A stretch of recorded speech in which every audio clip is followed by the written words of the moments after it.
Here's a question. Have you ever wondered whether it would be better for Europe to have the military protection of NATO or to create its own European army? Yes, I know they are probably compatible, but if you had to choose only one, which of the two options would you go for? In this video, we're going to deal with a topic that has serious implications, especially if we take into account the recent events on the border between Poland and Belarus. And let's not forget the political military crisis between Ukraine and Russia, a border where Russian forces have spent months making more and more calculations about a possible invasion. An invasion that, although it does not involve any NATO country at all, is seen by many security experts, as well as by the Baltic countries themselves, as the prelude, the rehearsal of what could one day happen, for example, in Estonia, Latvia, or Lithuania. So with all this in mind, would you like to know more about Europe's defences? What is in the best interest of the members of the European Union, NATO, or a new European army developed completely independently of the United States? Which of the two options best guarantees the interests and security of the EU countries? Well, let's answer all these questions. Listen up.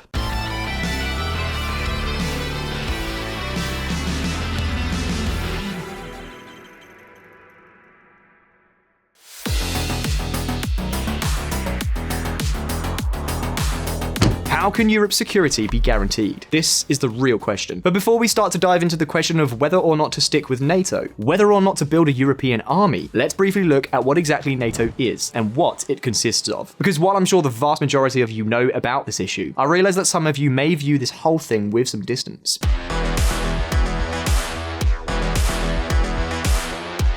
NATO, the North Atlantic Treaty Organization, is an international military organization whose objective is to ensure the collective defense of its member countries. It was created in 1949, in the early stages of the Cold War, and the dog-eat-dog confrontation between the West and the Soviet Union. At that time, and for the next 4 decades, the threat of war or Soviet attack on Western Europe was very real. Precisely because of this, it was decided that the only way to deter the enemy was to join forces between the pro-Western European countries and the United States. The basic key to this model is that if any enemy attacks any of the NATO member countries, the rest commit themselves to assist that country militarily, give them aid, and even intervene directly. It's a model that has survived over time, but has seen the name of its main adversary change from the Soviet Union to Russia. However, it is not only a commitment to mutual defense. NATO also seeks to improve the modernization, coordination, and integration of the different armies in order to be able to fight together if necessary. We are talking about a complete security umbrella, decision-making, making commitments, and even deploying troops to reinforce the security of the weakest allies. This is, for example, what happens with the forces that many member countries of this alliance send to the Baltic countries. We could also include permanent or rotational deployments of US forces in alliance member countries. In terms of security, it sounds good, doesn't it? Integration, coordination, and the support of the world's largest superpower. If we're talking about security, what more else could you ask for?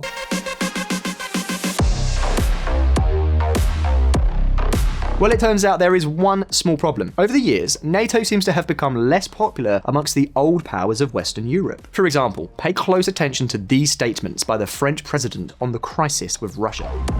It's good that Europeans and the United States coordinate, but it's necessary that Europeans conduct their own dialogue. Emmanuel Macron, President of France, addressing the European Parliament. That's right. Basically, what Macron is asking is that Europe's security policy be completely independent from that of the United States. That Brussels conducts its negotiations, agreements, and commitments completely independently of Washington, even in cases of conflict. If we stop to think about it, this means breaking the common front, the Atlantic axis, the idea that underlies NATO itself.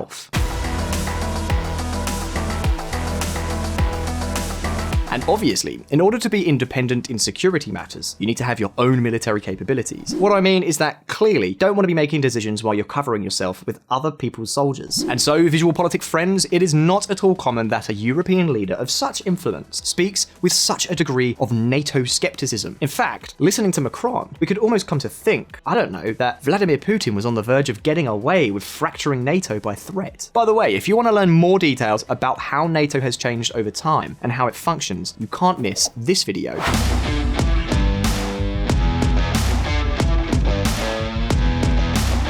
And I'll also link it in the description. The Guardian of Europe. Let's Let's see, have you ever wondered what Europe's defense is like, the current system, and what role the United States plays in it? Well, the armies belonging to NATO have hundreds and hundreds of thousands of soldiers in old Europe. Of course, the vast majority of them belong logically to the European countries themselves. However, we are talking about armies that typically have had many shortcomings, particularly if we refer to their deployment capabilities, something that greatly limits their operations. And this is not just our opinion, it's what the European Union itself says in its draft for the creation of a European Rapid Response Military Force. We need to be able to respond to imminent threats or quickly react to a crisis situation. For example, a rescue and evacuation mission or a stabilization operation in a hostile environment. EU Strategic Compass Draft. Evidently, it raises this as an objective because the EU is aware that, these days, its European countries do not have this capacity. The fact is that, because of all these shortcomings, every time tension rises in Eastern Europe, as for example happened after Russia's invasion and subsequent annexation of Crimea, the United States is forced to make a move and reinforce its presence on the continent. The US power is one of the few members, perhaps along with the United Kingdom and perhaps France, that can make very rapid deployments. In fact, European countries have such limited capabilities that, on their own, without US support and assistance, it is very likely that they would not be able to guarantee the security of all member countries. So much so that the Barack Obama administration created the European Deterrence Initiative, known as EDI for short, in 2014.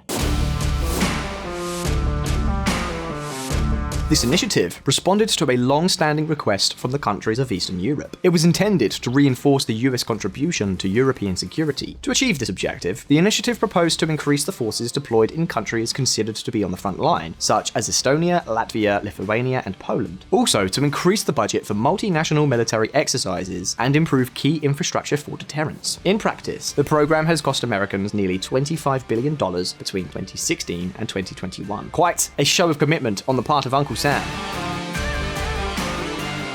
Thanks to the European Deterrence Initiative, the United States has deployed F-15 and F-16 fighters in the United Kingdom and Italy. It has also increased the number of troops deployed in Poland and the Baltic countries. Now the question is this reinforcement sufficient to protect Europe from external aggression? Well, yes, and no at the same time. Yes, because thanks to these deployments, any aggression would put the United States itself in play. Not only in terms of the general deterrence implied by the mutual security commitment, but also the prospect of having to attack US troops themselves. And that, VisualPolitik fans, is a serious call. It is what we could call deterrence of no return. But on the other hand, experts in military strategy seem to have been very, very clear about one thing. The three Baltic republics, which also have a large Russian minority amongst their population, are NATO's Achilles heel. Let's be clear. According to studies and simulations, Russia could reach the Baltic capitals, Tallinn, Riga, and Vilnius, in a maximum of 60 days. In other words, and take note because this is a vital issue in the European army debate, the general deterrence discourse that NATO is capable of championing is the only real protection that these countries have in practice against an invasion or a hybrid warfare attack. That is perhaps what explains news stories like these. Kallas, Estonian Prime Minister, calls for US troops in the Baltics. UK considers doubling troop presence in Estonia. The question is, why is Estonia asking the United States and the United Kingdom for more troops and not doing the same with allied European countries that are much closer?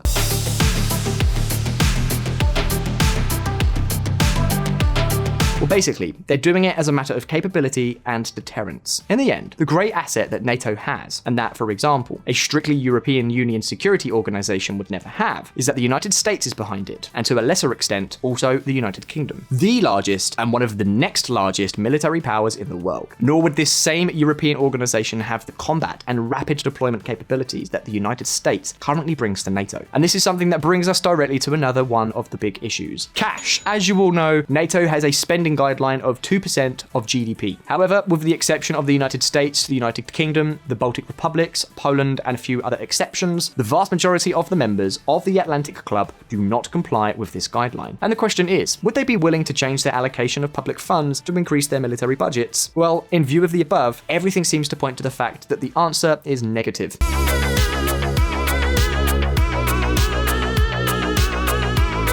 Take note, because it's not just a question of the volume of spending, but also of its breakdown. For example, the European NATO countries currently spend almost as much on defense as China, and much more than Russia. The problem is not the volume of expenditure, but above all, its composition. For example, spending too much on personnel and too little on equipment. In short, the armies of European Union countries, with a few honourable exceptions, do not have the capacity to be considered relevant players on their own, even if we analyse them as a whole.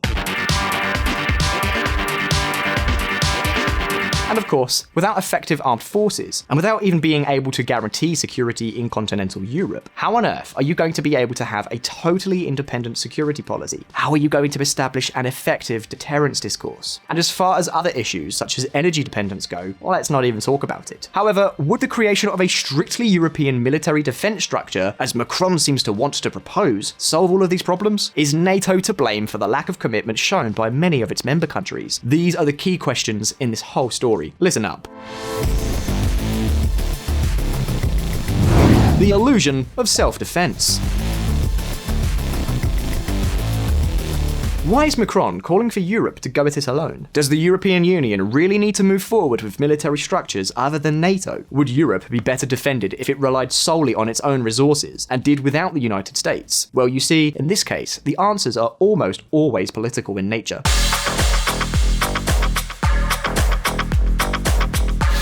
Donald Trump's presidency in the United States, for example, only fueled the sentiment of wanting to bet the future of security on genuine European armed forces. Why? Well, let's just say Trump wasn't the friendliest to NATO and European countries. Trump discussed pulling US from NATO, aides say, amid new concerns over Russia. It's not right to be taken advantage of on NATO, and also then to be taken advantage of on trade. And that's what happens. We can't let that happen. Donald Trump. We don't want to be the suckers anymore. We're reducing the force because they're not paying their bills. It's very simple. Donald Trump. US to withdraw about 12,000 troops from Germany, but nearly half to stay in Europe. In the end, none of this happened, but words are rarely neutral. Be that as it may, the idea of putting in place a European army, or a coordination, decision and operation structure without the United States, United Kingdom and Canada is not new. But thanks to Trump, and perhaps to growing energy dependence on Russia, we have indeed encountered a new enthusiasm. Of course, there have already been many attempts and many failures by the European Union. It has never been possible to get things right.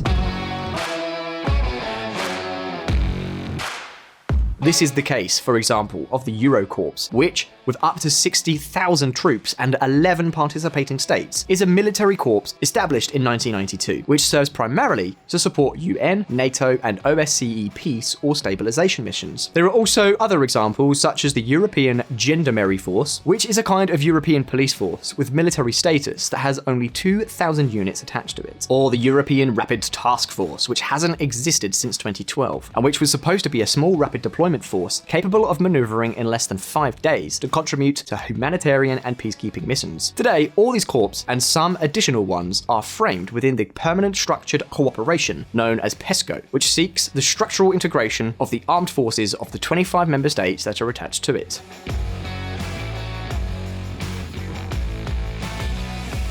Could this really change the future? Could this reality change in the future? Well, it's possible. But the first to be suspicious of this whole story are the countries of the Central and Eastern Europe, the former members of the Warsaw Pact. Countries such as Poland, the Baltic Republics, Romania, Bulgaria, and Slovakia feel much more secure with Washington than they do with Brussels, at all levels.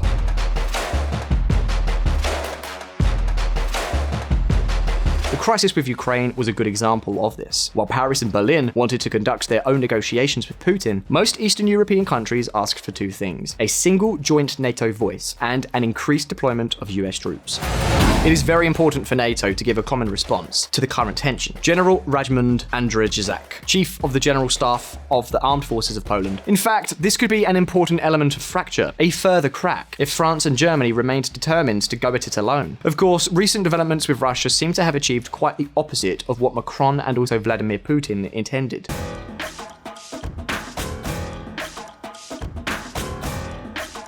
The crisis in Ukraine has rejuvenated the North Atlantic Treaty Organization, which has been able to show its importance in a way it had not done in decades. What's more, improving the coordination and interoperability of European armies is desirable, but trying to develop a structure that ends up rubbing up against the Atlantic Alliance could be a terrible idea. But at this point, it's your turn. How do you think Europe would be better defended? With a European army or with NATO under Washington's umbrella? Leave us your opinions below in the comments. And remember, if you liked this video, don't forget to like and subscribe to our channel. All the best, and I'll see you next time.